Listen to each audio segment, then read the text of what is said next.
I'm 30 years old and I'm a freelance graphic designer. The design industry is booming at the moment, so there are a lot more projects to work on, but also a lot more competition. When the opportunity came to do a decal display in the window of my local subway in Shepherd's Bush in the UK, I quickly snapped the opportunity. Now, me and the store manager decided, with it being 24 hours, I think, it would be best if I worked during the night to avoid the buzz of the daytime. The first 2 nights I worked through the night, midnight till 6 AM. It was fun without the hassle and with a 3-foot-long sub. The third night, however, things took an odd turn. Now, to be honest, I view Shepherd's Bush as a nice area, but as you know from other scary stories you've heard, there's still the odd scary fucker. It was around 2 AM and it was dead. I had one earphone in so as not to be rude to the guy making the sarnies when, all of a sudden, this guy burst in, hood up, hip-hop blaring loudly through the silence and walking aggressively towards the counter. I didn't keep my head down per se, but I got on with my work. I looked up a few minutes later and jumped as the guy in the hoodie was stood about a foot away from me. Cool, he mellowly said. He held me out a 6-inch sub. Nah, I'm good mate, just add one, I replied. Yeah, whatever. He stumbled away. So I was stood, working, and despite being stood in the window, I was focusing on my work.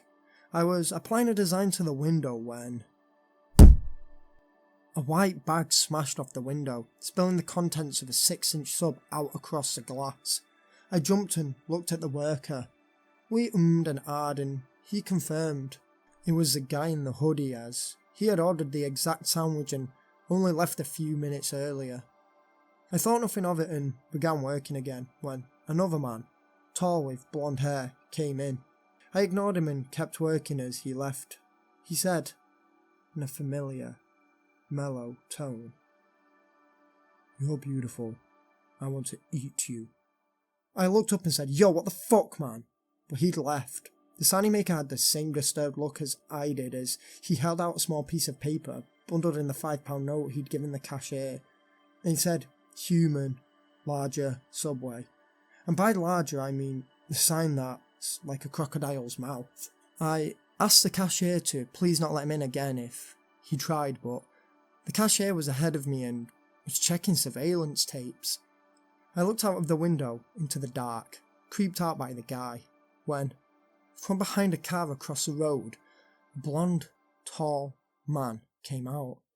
I looked closer and noticed, to my disgust, he was fondling himself. The cashier noticed and asked me to lock the doors. I did this as he phoned the police and his manager. The blonde guy obviously saw this and got off down the street as I was nearly sick. As I'm aware, the police never caught him and the Subway manager was very apologetic. I'm not sure what this guy's deal was. I mean, I don't mind if he's gay or anything, but touching himself like that was sick. And so was his thing about eating me. Maybe he was just high, but maybe he was just twisted. If you're near Shepherd's Bush late at night, stay away from any tall, blonde guys. Just in case.